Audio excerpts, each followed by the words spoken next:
धर्म स्नेही महान भावों, आज का विषय बड़ा ही महत्वपूर्ण है और जिनकी भाग्य किस्मत होगी उन्हीं को सुनने मिलेगा। जिनके भाग्य में नहीं होगा वो आकर भी नहीं बैठ पाएंगे, चले जाएंगे, सुन नहीं पाएंगे। आज का विषय है उतार चढ़ाव समस्या समाधान। राजा श्रेणिक ने भगवान महावीर स्वामी से पूछा कि हे प्रभु, संसार में कोई एक ऐसा व्रत जो छोटा से छोटा व्रत हो, जिसे गरीब भी कर सके, कोई ऐसा व्रत जिससे गरीब की गरीबी मिट सके। ये व्रत किसने किया, किस प्रकार किया, मैं आपसे जानना चाहता हूं। भगवान महावीर स्वामी ने राजा श्रेणिक से कहा कि इस संसार में अनेक प्रकार के व्रत हैं।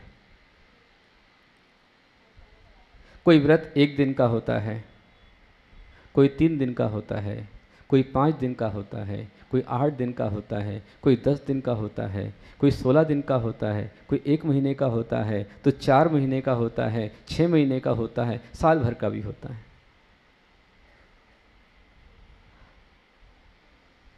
1 दिन का उपवास, 3 दिन का उपवास, 4 दिन का उपवास, 1 सप्ताह का उपवास, पक्षोपवास, मासोपवास, चतुर्मासोपवास, वर्षी तप आदि अनेक प्रकार के तप होते हैं।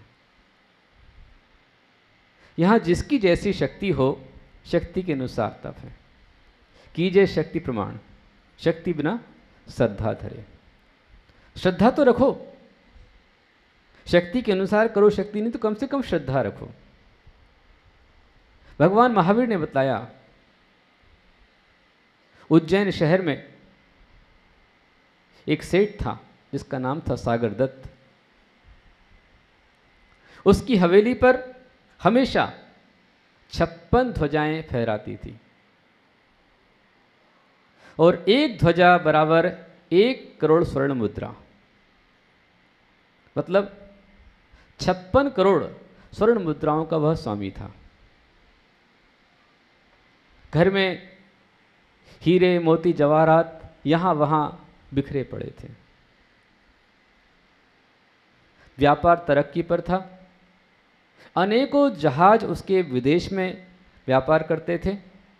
देश विदेश में हर जगह संपन्नता थी। उस सेठ के 7 पुत्र थे और पुत्रवधू थी। एक दिन सेठानी मंदिर में गई। वहां गुरु का उपदेश हो रहा था। बैठ गई और उसने देखा कि जितने लोग वहां पर आए थे वे सब गुरु उपदेश होने के पश्चात कुछ ना कुछ नियम ले रहे हैं। पहले ये परंपराएं थी, हर व्यक्ति कुछ ना कुछ नियम लिए बिना नहीं जाता था। पर आजकल हम लोगों ने नियम देना कम कर दिया है। क्यों? यदि हम कहें आपसे कि भाई कुछ त्याग लो, कुछ नियम लो, तो आप कहोगे गुरुदेव आपके पास में नहीं आने का नियम लेते हैं। क्यों? क्योंकि आज ये नियम लो, कल वो नियम लो, परसों वो नियम लो, इसलिए आपके पास माने का झंझट खत्म पूरा। इसलिए आपकी उंगली पकड़ के रखी है हमने। कभी उंगली पकड़ते पकड़ते पूरा हाथ पकड़ में आ जाएगा, ये हमें उम्मीद है। महान भावों, वह सेठानी मुनिराज के पास में गई और कहा कि हे मुनिवर, मुझे भी व्रत दीजिए, परंतु आपसे निवेदन है ऐसा व्रत दीजिए जो साल में 1 बार ही आता हो और उसमें भी कुछ खाने को मिल जाता हो। ठीक है। भगवान ने, मुनिराज ने कहा कि व्रतों में बहुत बड़ी शक्ति होती है। श्रद्धा से किया गया छोटा सा व्रत बहुत बड़ा फल दे जाता है। व्रत है जिसका नाम है त्रिकाल चौबीसी व्रत। जिसका नाम है त्रिलोक तीज व्रत, जिसका नाम है रोट तीज व्रत। साल में एक बार ही आता है और उसमें तुम्हें रोट खाने मिल जाएगा। व्रत लेकर के वो आ गई। घर पर आकर अपने बच्चों से कहा, बहुओं से कहा, बेटा मैं व्रत लेकर आई हूँ। बोले कौन सा व्रत? बोले रोट तीज व्रत, साल में एक बार आता है, रोट खाने मिलता है। बहुओं ने कहा क्या माँ जी, आपको भी क्या सूझी है? अरे हमारे घर में जो चावल 24 घंटा पहले कमल में रखे जाते हैं और कमल में रखे हुए चावल जो उसमें सींच करके हल्के फुल्के हो जाते हैं, वो चावल तो पचते नहीं हैं, ये रोट कौन पचाएगा? अरे जिनके घर में खाने को नहीं होता है, कंगले होते हैं, भूखे होते हैं, वो करते हैं व्रत, अपन व्रत नहीं करते। और जब सब ने व्रत की निंदा की, सेठानी ने व्रत को तोड़ दिया, छोड़ दिया। और जैसे ही व्रत को छोड़ा, व्रत ने असर दिखाना शुरू किया।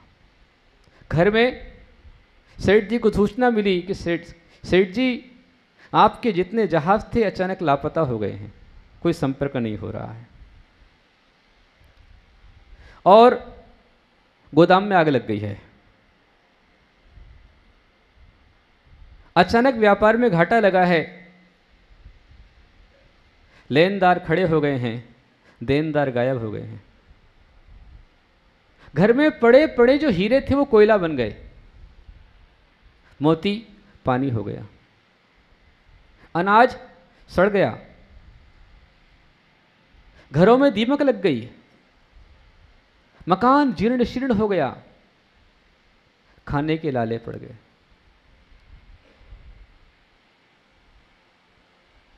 एक व्रत को तोड़ने का परिणाम कहा है, तूफान ज्यादा हो, तूफान ज्यादा हो तो कश्तियां डूब जाती हैं। तूफान ज्यादा हो तो कश्तियां डूब जाती हैं, और अहम ज्यादा हो तो हस्तियां डूब जाती हैं। अहम ज्यादा हो तो हस्तियां डूब जाती हैं। घर मकान परिवार छोड़कर कंगाली की हालत में सागर दत्त सेठ को अपनी सागर दत्त सेठानी के साथ में 7 पुत्र और पुत्र वधू के साथ इस तरह 16 प्राणी उज्जैन को छोड़ करके पैदल ही चल पड़े। चलते चलते उज्जैन से हस्तिनापुर में आए। हस्तिनापुर में बेटी थी, सुनना बहुत अच्छा दृष्टांत है ये, समझने के लिए प्रेरणा देने वाला है। बेटी थी, बेटी अपनी माँ को बहुत चाहती थी, पिता को बहुत चाहती थी, एक बार भी माता पिता का अपमान नहीं कर सकती थी, सोच भी नहीं सकती थी। सोचा कि एक पत्र लिख के भेजते हैं। पत्र लिखा, बेटी समय बहुत खराब हुआ है, घर में खाने के लाले पड़ गए हैं, इसलिए संकट के दिन में हम तुम्हारे यहाँ कुछ दिन रहना चाहते हैं। जब बेटी ने सुना तो पत्र लिखा, माँ पिताजी आप कृपया कर ऐसा ना करें, जब आप संकट में हैं, परेशानी में हैं, और इस समय यदि आप मेरे पास में रहेंगे तो मुझ पर लांछन आएगा कि अपना चुराती है और अपने पेटों माँ बाप को देती है। ये लांछन मुझसे सहा नहीं जाएगा, इसलिए कृपा निवेदन है कि आप कहीं और जाकर रहें। और पत्र भेज दिया। पत्र के साथ में तकरीबन 16 प्राणियों खाने के लिए भोजन एक थाल में रख दिया, और उस थाल के बीच में ही कीमती 5 हीरे रख दिए। ऐसे हीरे कि एक हीरे को बेच कर कि वो माला माल हो जाए, गरीबी दूर हो जाए। 5 हीरे छिपे हुए भोजन के साथ में। दासी ने भोजन लिया, ढाक दिया, पत्र रख दिया, लेकर सीधी गई, पत्र दे दिया। सेठ ने पत्र को पढ़ा तो लिखा है, कृपया कर आप यहाँ ना रहे। सारी बात को पढ़ा,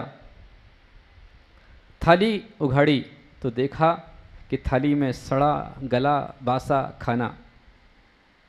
उसने ऐसा दिया था? नहीं, उसने तो अच्छा दिया था, पर किस्मत। उसने हीरे दिए, वो हीरे भी उसके अंदर जाकर के कोयला बन गए। धन दिया, पर धन भी काम में नहीं आया। भगवान उसे मिलता है जो भक्त होता है, भगवान उसे मिलता है जो भक्त होता है, सम्मान उसे मिलता है जिसका यश होता है।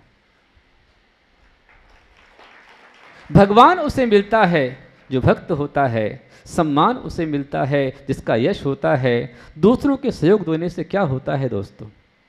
दूसरों के सहयोग देने से क्या होता है दोस्तों? धन तो उसे ही मिलता है जिसका भाग्य होता है, धन तो उसे ही मिलता है जिसका भाग्य होता है।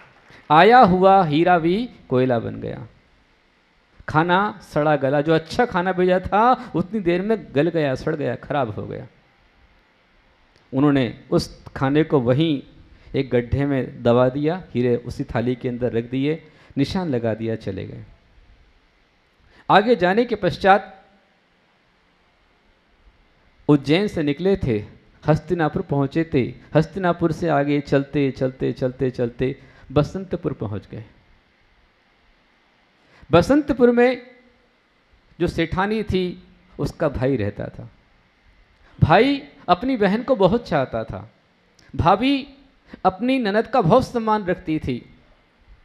जब पहुंचे तो देखा कि उस घर में भयानक भीड़ लगी हुई है, अपरंपार भीड़ है, और सभी लोग आ रहे हैं, नए फ्रेश कपड़े पहने हुए हैं, और बहुत बड़ा एक भोज हो रहा है, रिसेप्शन हो रहा है।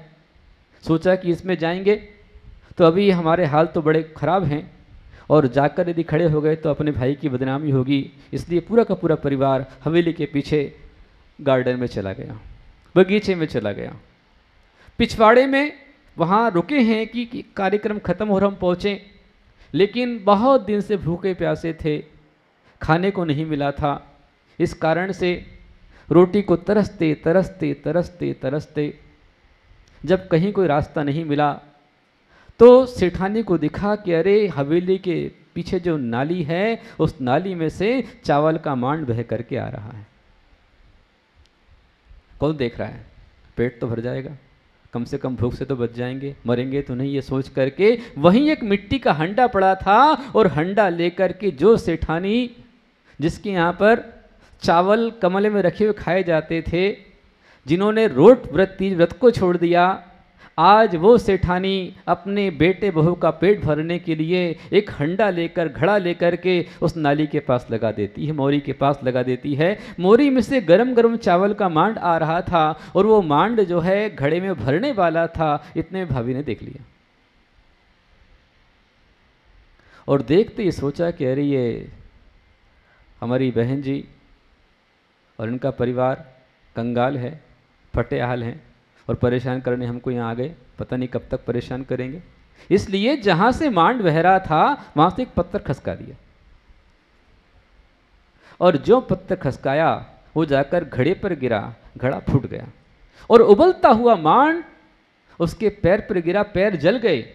भांजों ने मामी की करतूत देख ली, कह रही हमारी मामी हमको चाहती नहीं है। तुरंत अपनी माँ को उन्होंने उठाया, चद्दर में लपेटा और चल पड़े। वहाँ भी खाने को नहीं मिला।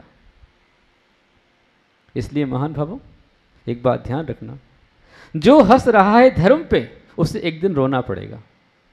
जो हंस रहा है धर्म पे उसे एक दिन रोना पड़ेगा, प्रायश्चित्त की आंच में शुद्ध होना पड़ेगा।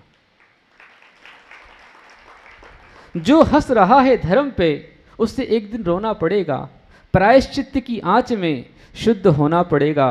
जीवन में कभी भी धर्म की निंदा नहीं करना बंधुओं, जीवन में कभी भी धर्म की निंदा नहीं करना बंधुओं, वरना अहंकारी को दर दर का भिखारी होना पड़ेगा। अहंकारी को दर दर का भिखारी होना पड़ेगा। दर दर के भिखारी हो गए। उज्जैन से हस्तिनापुर, हस्तिनापुर से बसंतपुर, वहाँ भी कुछ नहीं मिला। अब बसंतपुर से चलते चलते चलते अयोध्या आया। अयोध्या में सेठ जी का मित्र था, सोचा कि मित्र के यहाँ चले जाएं। फिर एक मन हुआ कि अरे उनने साथ नहीं दिया, फिर दूसरा मन हुआ कि अरे वो साथ नहीं दिए। कई बार खून के रिश्ते पराये हो जाते हैं, पर खून से बढ़कर के जो मित्रता के रिश्ते होते हैं बहुत काम आते हैं। यह सोच करके सेठ जी मित्र के यहाँ पर गए। मित्र ने कहा भाई साथ दूंगा, क्या परेशानी है, भाभी कहाँ हैं, बच्चे लोग कहाँ हैं, चल तुझसे बात करता हूँ, लेकिन रात हो गई है, कल अपन बैठेंगे, सबको तू बुला ले यहाँ पर।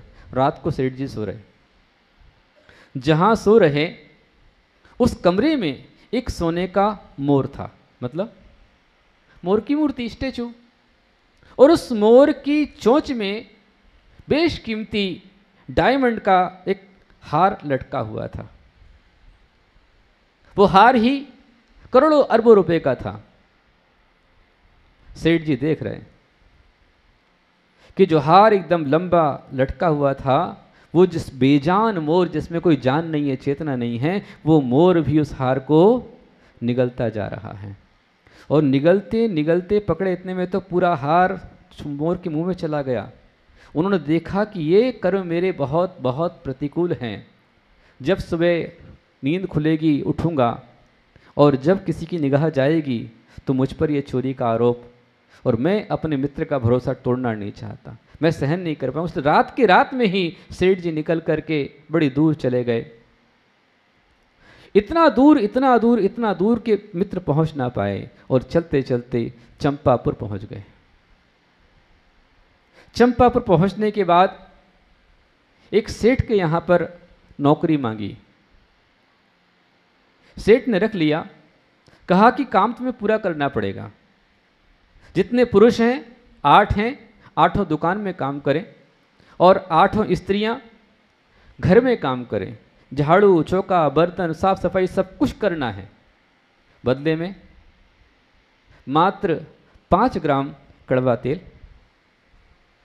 और 10 ग्राम ढेप, मतलब सरसों का तेल निकल जाने के बाद जो बचता है, खली होती है, वो 10 ग्राम खली और 5 ग्राम तेल, इतना दिन भर में एक को मिलेगा। इतनी मेहनत करने के बाद पर लगे हुए हैं किसके लिए? किसके लिए लगे हुए हैं? रोटी के लिए। जिस रोटी का अपमान किया था, उस रोटी के लिए आज सब कुछ करने को तैयार है। और काम करते, मेहनत करते करते आदमी घरों दुकानें मेहनत कर रहे हैं, औरतें घर में मेहनत कर रही हैं, एक झोपड़ी के अंदर रह रहे हैं, जीवन यापन कर रहे हैं। एक दिन सेठानी ने कहा कि भाभी अब घर को जरा अच्छा साफ करना, एक भी जाला नहीं रहना चाहिए, बिल्कुल साफ सुथरा होना चाहिए। बोले क्यों? कल ऐसा क्या है? बोले कल का जो व्रत है बड़ा विशेष व्रत है। जिसने इस व्रत को साध लिया उसके घर में वह माला माल हो जाता है।